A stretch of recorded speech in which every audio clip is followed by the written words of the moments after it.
So, along with the recent release of the Mini 3 Pro, we got this, the third DJI RC. This controller will obviously be compatible with the Mini 3 Pro as well as the Mavic 3 and the Mavic 3 Cine. So I suspect that any other DJI releases for consumer drones will also be compatible with this new controller. So it's fair to say this controller is the new piece of kit to have for any of the latest DJI drones you buy. So the question is it any good? I'm Jack from EDC, let's get into this review and find out. So I'm quickly going to give you all the stats and details about this new controller, then I'll go through how to use it and what all the buttons can do. Finally, I'll give an overview and some final thoughts on this brand new bit of kit from DJI.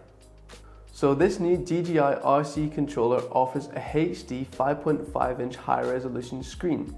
It also offers OcuSync 3.0 Plus HD video transmission technology and can operate up to 12 km transmission for the Mini 3 Pro and 15 km for the Mavic 3 and Mavic 3 Cine when flying in an unobstructed area. It has two built-in antennas at the top here that work very well. It offers 60 FPS video feedback along with 700 nits brightness and a 10-point multi-touch control system. It can operate for 4 hours in temperatures from -10 to 40 degrees Celsius. It takes 1.5 hours to charge, and finally it weighs 390 grams. This is the lightweight, affordable next generation alternative to the DJI RC Pro. The previous model has the same size of screen but weighs 680 grams, so a big difference especially for carrying and using a sub 250 gram drone in the Mini 3 Pro. It's also lighter than the alternative of the RC N1, and that's even without placing a phone on it. It will cost you on its own £255, which is also a big difference between the RC Pro, which is currently selling at £879. If you buy this controller with the Mini 3 Pro, it will cost you £859, so you're getting a drone and controller cheaper for a whole controller. But it depends on what you want these controllers for, of course.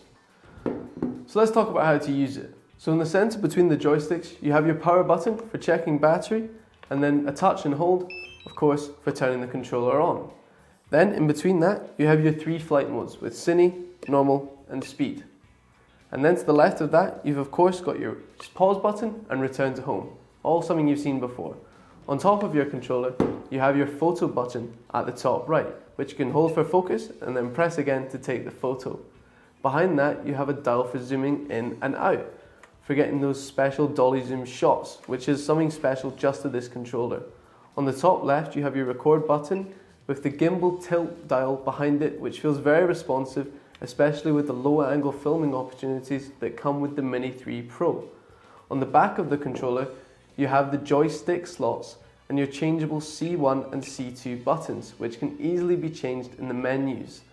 Then finally, on the bottom of the drone, you have your charging port, your option for a micro SD for screen recording, and finally, the host port. So when you're onto the actual screen, it is very much like your phone where everything is touch screen, and you simply swipe to change the different windows. If you swipe down, there you are. You swipe down, you will get a general controller settings that allow you to screen record and change your brightness, etc. If you press the top right, that will bring you onto the advanced settings, and the most important thing you need to do straight away and get into the habit of is connecting to some sort of Wi-Fi, whether it be your phone's hotspot or something else. If you don't do this, you won't have any map data or access to firmware updates and anything like that. Now, I know the RC Pro has access to third-party apps such as Instagram or anything like that, but this controller unfortunately doesn't have this feature, which may be a problem for some people, as with the vertical filming introduced with the Mini 3 Pro, this is very much the social media mogul's go-to drone. However, for me personally, I couldn't really care less about that, as I'm not going to be using this as a phone or an instant way of uploading videos. For me, it's purely a controller for making my shots look as good as possible. So if you're considering buying this with the Mini 3 Pro or even for your Mavic 3, then I would definitely recommend it. As someone that's been flying drones for close to 3 years now, and normally with a phone, I have been completely converted. It saves you setup time, improves what you're actually seeing while filming, and making sure everything on screen is just right. It's just overall very convenient. However, there are a few little drawbacks, such as screen recording is only available in 720p, but this may not be a major problem for you, but for myself who makes videos and uses screen recordings, I would prefer at least HD.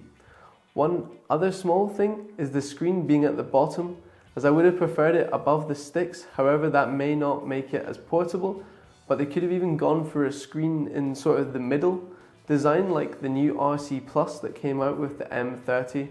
I think myself and many other people would like to have seen this controller be a bit more compatible with older drones.